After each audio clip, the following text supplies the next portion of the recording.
দর্শক, সাম্প্রতিক সময়ে পুরান ঢাকার মিটফোর্ড হাসপাতালের সামনে যে সোহাগ হত্যাকাণ্ড নিয়ে পুরো বাংলাদেশ বিশ্ব পর্যন্ত তোলপাড় হয়েছে। সেই ঘটনার অভিযোগ বিএনপির দিকে যখন যাচ্ছে এবং বিএনপির বিরুদ্ধে জামাত, এনসিপি, ইসলামী আন্দোলন দলগুলোর যখন প্রতিবাদে মুখর হতে দেখা যাচ্ছে, বিএনপির পাল্টা শোডাউন দেখা যাচ্ছে, ঠিক সেই মুহূর্তে বিএনপি অভিযোগ অস্বীকার করেছে যে এই খুনের সঙ্গে, এই হত্যাকাণ্ডের সঙ্গে বিএনপির কোনো যোগসাজশ নেই, বরং এই হত্যাকাণ্ডের সঙ্গে এনসিপির যোগসাজশ রয়েছে। এটার সঙ্গে এনসিপি দায়ী এবং এনসিপির পরিকল্পনাতেই এই ঘটনা ঘটানো হয়েছে, এমন দাবি করা হয়েছে বিএনপির পক্ষ থেকে। কি বলতে চাইছে তারা? এই ঘটনা একেবারে সাজানো ঘটনা, পরিকল্পিত ঘটনা, বিএনপিকে কাহিল করার জন্য এই ঘটনা ঘটানো হয়েছে, তেমন কথা আবার বলেছেন তারেক রহমানের উপদেষ্টা। সব মিলিয়ে এবার কি নতুন করে মামলার মোড়টা অন্যদিকে ঘুরে যাচ্ছে? এবার কি এনসিপি ফেঁসে যাচ্ছে? এনসিপি নেতাদের সঙ্গে এই মামলার প্রধান আসামির ছবি নতুন করে প্রশ্ন তুলেছে, বিএনপি নেতারাও সেই প্রশ্ন তুলেছেন। কি হতে চলেছে সেই আলোচনা করবে এই ভিডিওতে। থাকবেন পলিটিক্স টিভির নিয়মিত আয়োজনে।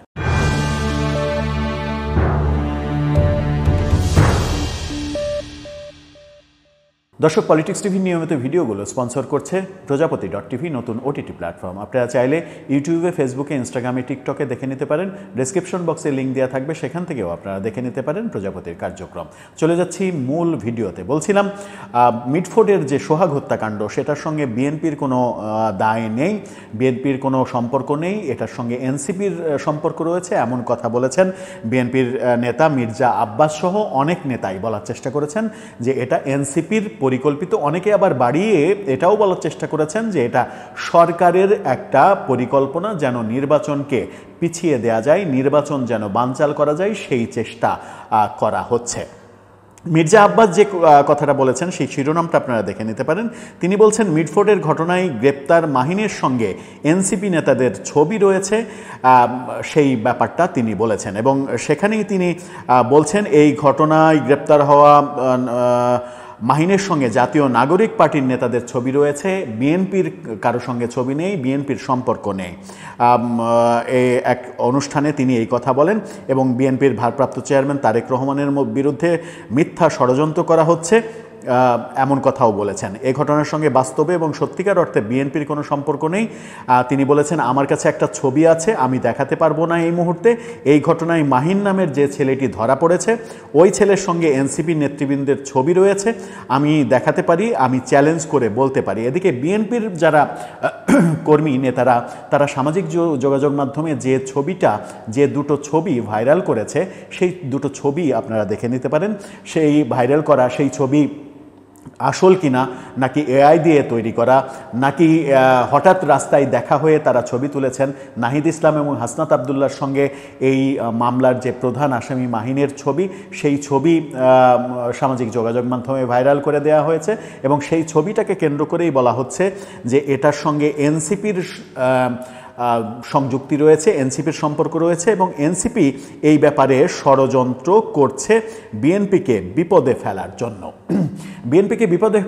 বিএনপিকে বিতর্কিত করার জন্য তারা ষড়যন্ত্র করছে, এমন কথা তিনি যখন বলছেন, বিএনপির লোকজন যখন বলছেন, তখন তারেক রহমানের উপদেষ্টা তিনি 10টি কারণ, পরিকল্পিত যে এই ব্যাপারটা যে পরিকল্পিত, তার সেই পরিকল্পনা 10টা পরিকল্পনা সামনে এনেছেন ফেসবুক স্ট্যাটাসের মাধ্যমে। তিনি 10টি কারণ বলছেন যে এইভাবে পরিকল্পনাটা করা হয়েছে। সেই শিরোনামটাও করেছে দৈনিক কালের কণ্ঠ, সেটিও দেখে নিতে পারেন যে মিটফোর্ড হত্যাকাণ্ড নিয়ে 10টি পরিকল্পিত অপপ্রচার ও তথ্যভিত্তিক বাস্তবতা।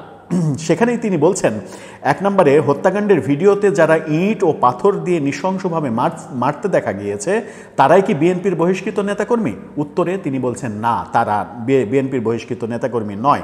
2 নম্বরে, এই ঘটনায় বিএনপি যাদের বহিষ্কার করেছে তারা কি ঘটনাস্থলে ছিল? তিনি উত্তরে বলছেন, বিএনপি বহিষ্কৃতরা ঘটনাস্থলে ছিল না।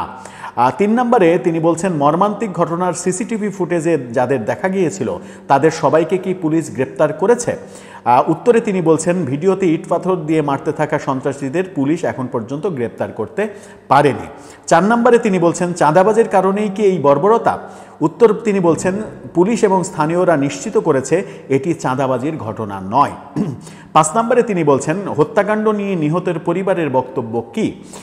উত্তরে তিনি বলছেন, নিহতের পরিবার গণমাধ্যমে বলেছেন, দ্বিতীয়বার যে এজাহার রেডি করা হয়েছে সেটাই 3 জন মূল আসামির নাম কেটে দিয়ে যারা এর সঙ্গে কোনোভাবে জড়িত না তাদের নাম জোর করে অন্তর্ভুক্ত করা হয়েছে। সেখানে আমার মা না বুঝে সিগনেচার করে ফেলেছেন।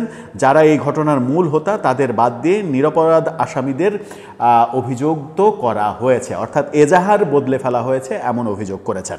6 নম্বরে তিনি বলছেন, হত্যাকাণ্ড নিয়ে পুলিশের বক্তব্য কী? উত্তরে তিনি বলছেন, লালবাগ বিভাগের পুলিশের ডিসি মোহাম্মদ জসিমউদ্দিন গণমাধ্যমকে বলেছেন, আসামিদের রাজনৈতিক পরিচয় সম্পর্কে আমরা নিশ্চিত হতে পারিনি। 7 নম্বরে তিনি বলছেন, এই ঘটনা কি সঙ্গে সঙ্গে অনলাইনে ছড়িয়ে পড়ে?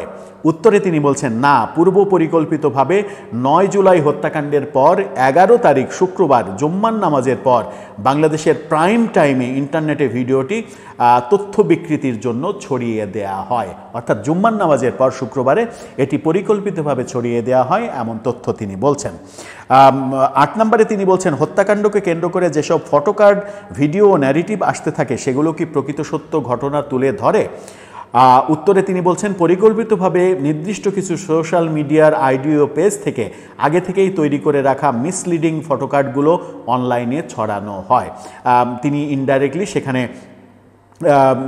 এনসিপি, জামাত তাদের দোষারোপ করার চেষ্টা করছেন। 9 নম্বরে তিনি বলছেন, এই বিচ্ছিন্ন ঘটনাকে কেন্দ্র করে বিএনপির শীর্ষ নেতৃত্বকে কেন অশালীন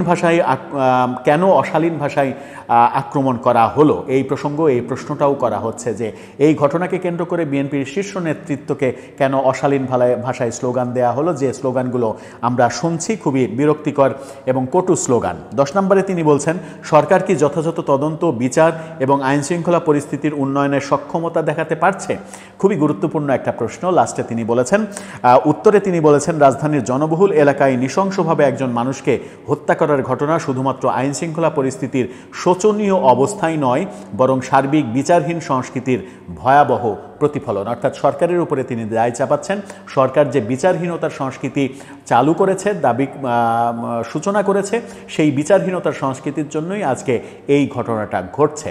এখন তারেক রহমানের উপদেষ্টা যে 10টি পয়েন্ট সামনে আনলেন, সেই 10টি পয়েন্ট তো তাদের দলীয় অবস্থান, তাদের দলীয় ব্যাখ্যা। এর বিপরীতে পুলিশের ব্যাখ্যা কি, এর বিপরীতে এনসিপির ব্যাখ্যা কি, এর বিপরীতে জামাতের ব্যাখ্যা কি, সেগুলোও জনসম্মুখে আমার মনে হয় আসা উচিত। আসলে সব কিছু পরিষ্কার হয়ে যাবে। তবে বিএনপির ভারপ্রাপ্ত চেয়ারম্যান তারেক রহমানের উপদেষ্টা তিনি 10 নম্বর পয়েন্ট যেটা বলেছেন, যে সরকারের নীরবতা, সরকারের ব্যর্থতা, আইনশৃঙ্খলা পরিস্থিতি নিয়ন্ত্রণ করতে সরকারের যে ব্যর্থতা, সেই ধারাবাহিক ব্যর্থতারই ফসল হচ্ছে এই ঘটনা। এটার সঙ্গে শতভাগ একমত হওয়া যায়, এটার সঙ্গে একমত না হওয়ার কোনো কারণ নেই। কিন্তু প্রকৃত তথ্য কি, যেভাবে বিএনপি উপস্থাপন করছে, এনসিপির নেতাদের সঙ্গে মূল আসামির যে ছবি, সেই ছবির রহস্যটা কি, কবে তারা ছবি তুলেছেন, এই ছবির পেছনে অন্য কোনো রহস্য রয়েছে কিনা।